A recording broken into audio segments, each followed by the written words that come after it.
दोनों असम्बलियां तहलील होंगी, कौमी असम्बली से एक साथ मुस्ताफी होंगे। सब तैयार हैं, जो इमरान खान कहेंगे वही करेंगे। इनको पता है कि इमरान खान तन्हा इनकी सियासी कबर खो देगा। शेख रशीद की बोल न्यूज के प्रोग्राम दी स्पेशल रिपोर्ट में गुफ्तगू। कहा हुकूमत ने फैसला कर लिया है कि इमरान खान को दीवार से लगाना है। उन्होंने फैसला कर लिया है कि केयर टेकर हुकूमत लंबी करनी है।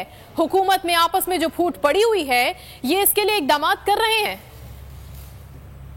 दोनों इकट्ठे और कौमी असम्बली से भी मुस्ताफी होंगे, जाके सारे फ्लोर पे खड़े होकर इमरान खान के साथ इलेक्शन लड़ने के लिए तैयार नहीं, वो फरारी हैं। उनको पता है इमरान खान तन्हा उनकी सियासी कबर खो देगा और ये हुकूमत ने फैसला कर लिया कि इमरान खान को दीवार से लगाना है और उसको नाहल करवाना है और इलेक्शन जो है वो केयर टेकर की मुद्दत लंबी करनी है। और ये आपस में जो हुकूमत के अंदर भी फूट पड़ी हुई है उसको रोकने के लिए भी वो मुख्तलिफ इक़दाम कर रहे हैं।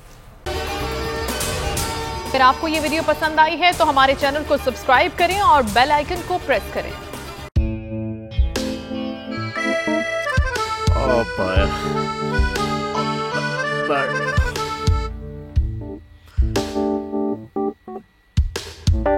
इंतशार से निकलने का वाहिद हल इंतखाबात हैं।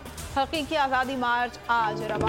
हाँ, आयत के मुताबिक अगर आप उसको ये रिपोर्ट दे दें तो मैं आपको 3-4 सीटें दे दूंगा। मौलाना हाँ साहब, वो जो रिमोट हमें दे दे और वो जो नीली पीली चैनल है वो लगाए।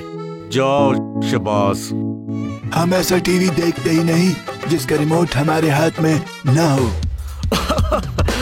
और यहाँ पे कोई 2 नंबर ही नहीं चलेगी। और हम कोई गुलाम है जो आप रिमोट मांगे हम दे दें?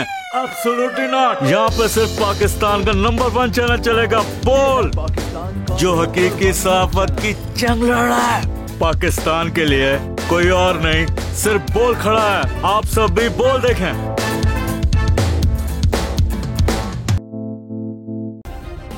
सब्सक्राइब करें और बेल दबाएं ताकि कोई खबर रह न जाए।